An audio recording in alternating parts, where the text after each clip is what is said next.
Hey, hello everybody, and welcome back to Gran Turismo 2. What do we have to do today? I do not remember what it was. Grand Touring Car Trophy. We need a 394. Ah, okay. We are actually in a proper car for this race. It is actually a touring car. Subaru Legacy. This is actually a touring car. This car actually legit belongs in this race. And it's our dominant 394 car. So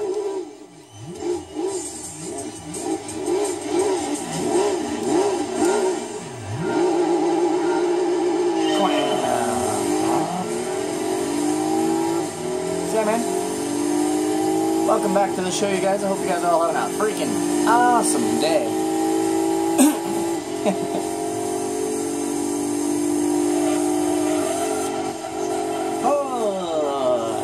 It's been an interesting week for me. I've been playing various Call of Duty games, which I, to be honest, have never really played any Call of Duties. So I gotta say, man, Black Ops 2, that game is great. That game is great. I can't wait to play Black Ops 2 for the channel. Just for the hell of it. I'll have to play the first Black Ops before Black Ops 2, obviously. I didn't really get into the first Black Ops. I found it was very linear, and a lot of the times I would go to take cover behind something, but it was a part of the area that you can't walk on, you know what I'm saying? There was an invisible wall there, but that doesn't help me. It's invisible, so I think I'm like, oh god, I'm getting shot at, so I see some trees or some shit, and I'm like, oh, I'd better take cover, so then I go to run over and take cover behind the tree or bush or whatever, only to find that it's actually covered by a little invisible wall, and then I get the shit shot out of me and I get killed, so then I'm like, damn it. Another one of the things that I realized in Black Ops 1 was that it was really hard to figure out who the hell was who. Who's my enemy, who's my friend? So I just ended up, kind of just aiming at anything that moved, really. But then Black Ops 2, oh man, Black Ops 2 was they took Black Ops 1 and, injected it with, super steroids and ended up with an amazing game. Black Ops 2 was awesome. I like how a lot of that game took place in 2025, so it's future, you know, so there's futuristic guns and stuff. Oh man, I really like that style of a first-person shooter, you know, and they did it properly too. It wasn't friggin' laser guns and all this magic swords and stupid shit, you know. Technology's not going to change very much in terms of guns in the near future. Guns are pretty good the way they are right now, you know what I'm saying? So in 2025, I would imagine that guns would be like they are in Call of Duty Black Ops 2. But, I mean, if you guys have followed the channel at all, you guys know I'm not a big fan of Call of Duty. I love first-person shooter games, but I've never really been a big fan of Call of Duty. And it's not to say that I don't like Call of Duty or something like that. I've just never really been a big fan of it. There's so many of them, you know, that to get into it is I gotta play 60 games, you know. It's quite a library of games that Call of Duty has behind them. But man, Black Ops 2, man, that game is absolutely awesome. I was actually blown away. I was as if I've never played through this game before, you know what I'm saying? Great game. I have newfound respect for Call of Duty now, and I will defend Black Ops. Anybody now that's fucking Black Ops 2, I'll tell them straight, you know, that game's great, man. Don't badmouth that game. That game is fucking fantastic. I'll tell you that right now. It's really loud too, and I have my headset on, and I always have my volume. My volume in my headset is usually just at maximum. You know, I wanna experience the game. You know what I'm saying? Holy hell, was that game ever loud. I've I found that was the sense, out of all of my senses, like seeing, hearing, you know what I'm saying, like perception, all these other senses that the human body has, that was the one sense that was like just kind of, how do I say it, like, overwhelmed, I guess. It was like, oh my god, it was so fucking loud. But it made it good because, I mean, combat in real life, it's fucking loud. Know what I'm saying?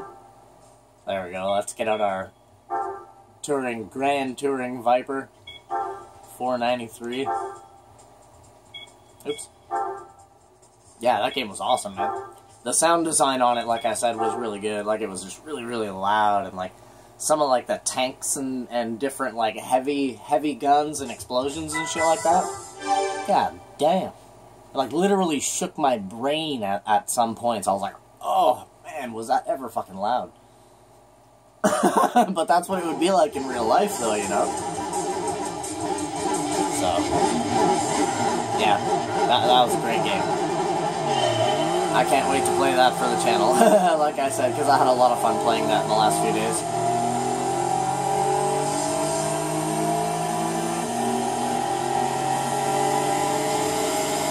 Yeah. See, like, I played Zombies back in the day when, like, Black Ops 2 was, like, really popular, you know what I'm saying?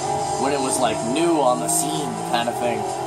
I remember playing Zombies a bunch of times back in the day, because I've lived with a lot of different roommates and shit like that.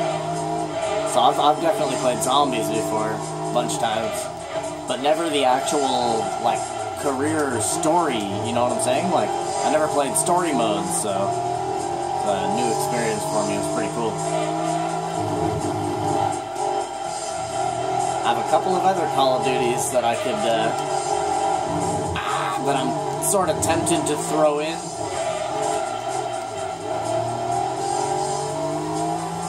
Just to try them out. Yeah, now, I'm one of those gamers that, like, I don't care what game it is, like, I'll play that shit. Just to see what it's all about. Like I always say, man, if you guys want to recommend games to me, I don't care what it is. It's fucking Sailor Moon, you know what I mean? Like, I'll play that shit. Doesn't make a difference to me. A game is a game, you know? If somebody wants to see somebody play it, hell yeah, I'll toss that shit if I end up having a game, you know? I don't think I actually do have any Sailor Moon games, to be honest with you. Oh shit. I have a lot of different, like, I guess you could say, like, kiddie or, like, younger games that I do enjoy, though, like Harvest Moon and shit. Man, Harvest Moon's such a good game, you guys. I don't know what it is about that game. It's like, it's the, like, growing your crops and, like, taking care of all your animals and stuff like that. And that's my favorite part of that game, is just, like, you run a farm, you know? It's almost like, kind of looks like Little Big Planet, almost. That's sort of what the graphics look like to me. It's kind of like Little Big Planet. It's very cutesy, you know what I mean? You got your little piggies and your cows and your chickens and shit, and your little dog and stuff. And then, like, you have to plant crops at certain times of the year and stuff like that. Like, if you plant, like, the wrong crops at the wrong time of year, they'll, like, die or whatever, you know what I'm saying?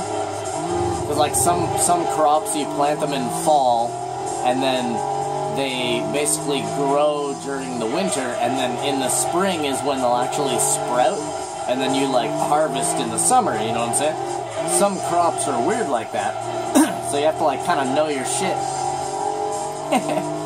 Know when to plant, like, you know, yeah, different things, tomatoes and cucumbers. It's awesome. If you guys have never played Harvest Moon, next time you guys are at, like, what's it called, GameStop or whatever, and you see, like, an old Harvest Moon game for, like, PlayStation 2 or some shit, pick that up, you know. Harvest Moon is actually so fun. I don't know what it is, like I said. It's just fun to play. And all the different little animals that you can get and stuff, and you, like, milk your cows and stuff, and then, like, you sell your milk at, like, the local shop and shit like that. and then you, like, that's how you make money and shit, to buy more seeds and different sites. It's a gangster game, I love it. And you can, like, buy more little plots of land in order to plant more crops and stuff, so that you can have, like, 4 different fields in order to plant stuff in the 4 different seasons and shit. It's such a good game, and you can, like, all the little NPCs, you can, like, interact with them, and they'll, like, they won't like you for whatever reason, or they will like you, and everybody has, like, a little like amount of how much they like you or whatever. It's hard to explain, but, and eventually you can, like, marry one of the NPCs in the game, and then, like, they live on the farm with you, and you can get them to do, like, various tasks, and it, like, takes off, like, a lot of the workload off of you, you know what I mean? That game is so sick, man. Harvest Moon, you guys, represent. I have 2 of those games. Yeah, I can remember playing those games for hours. It's one of those games, it's kind of like, almost like Minecraft, when you're growing your crops, you know what I'm saying? In Minecraft, it takes a little while for your crops to grow.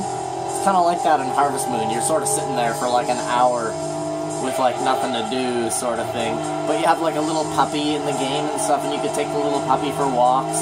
Or you can like give gifts to your neighbors and stuff to like make them like you. And it's crazy, yeah. I freaking love that game.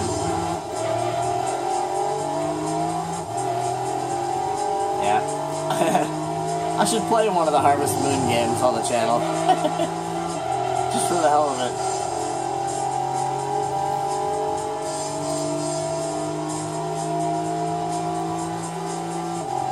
There it is.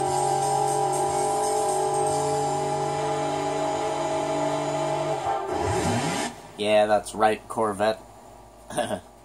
Viper always wins.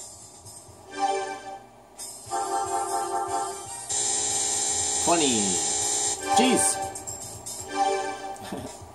I think the next one's what, $5.91 or $6.90 or something? $5.91. What car do we have at $5.91 right now, you guys? Or is it $6.90? Let me see. $5.91. What car do we have at $5.91, you guys? Can't remember now.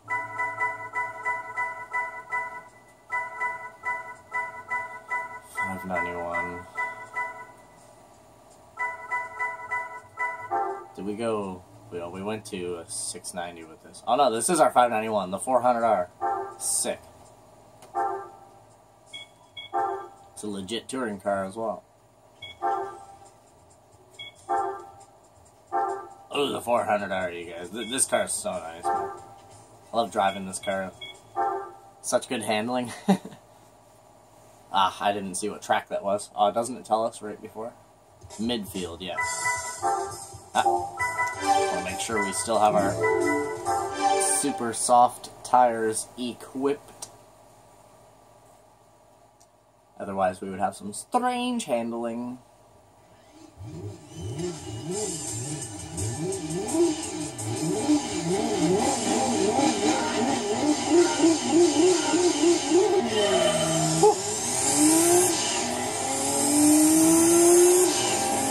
Holy, that guy's fast. What is that? Oh, it's another Skyline. It's an R34.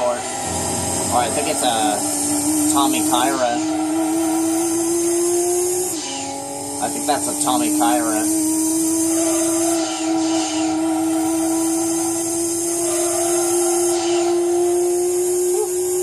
Heated up.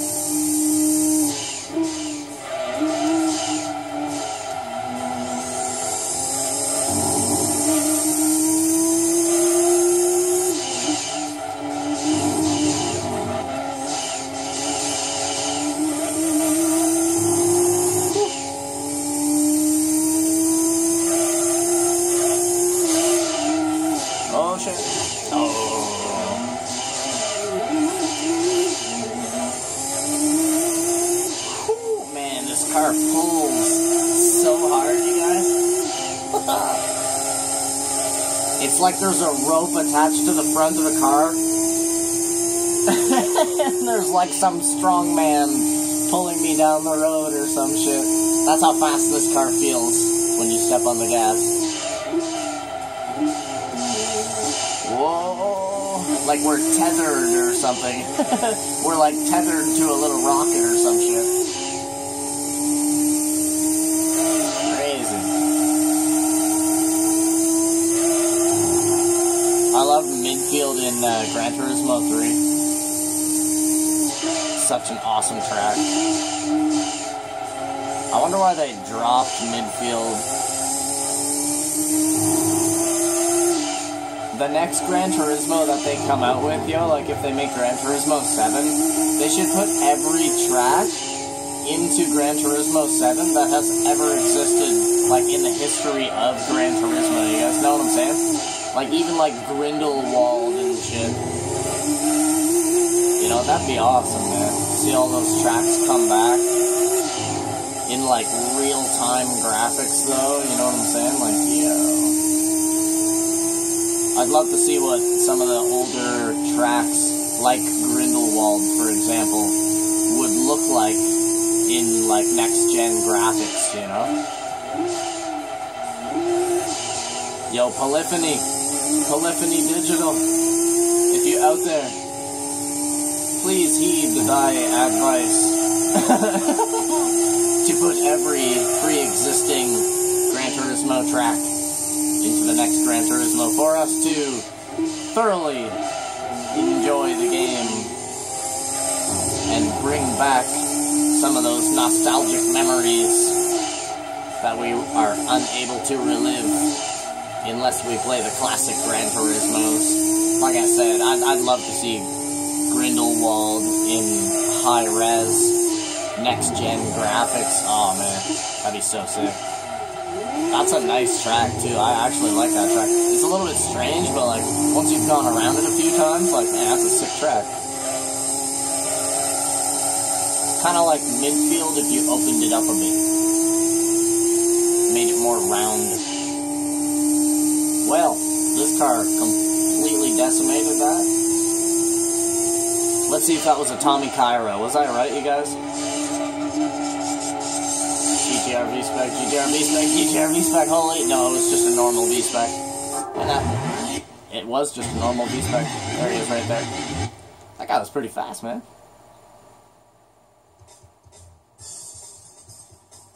The Corvette smashed all of them, though. That's crazy. Well, I guess. Back in the late 90s, early 2000s,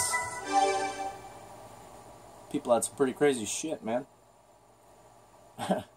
That was when the car scene was really, really bumping up. Late 90s, early 2000s, all because of like the Fast and the Furious craze and Need for Speed Underground and stuff like that, man. People were losing their minds over cars. The best time to be a teenager. Definitely was, because that's when I was a teenager. So, 394 Pure Sports Car Cup. Let's go show these sports car punks what's up in the next episode. Oh my goodness, we got 3 race cars from that, you guys. Say word. Alright, so we got the Dyson Sylvia. Dyson? That's a very nice race car for under 493. That would smash any 493 race in the damn game. Dyson? Love it. And the Mugen NSX, which is a nice multicolored Christmas tree of a car. Awesome. We got ourselves the Unicia Jex Skyline. This basically is the R33 version of the Pennzoil GTR, so bop, that goes to the top of the list. Bop, and bop. Bop, and we'll put that up there too. We'll keep all of the, like, race cars that we get at the top of the list, just so that we have easy access to them. Let's go and make sure we don't have any other race cars sitting around.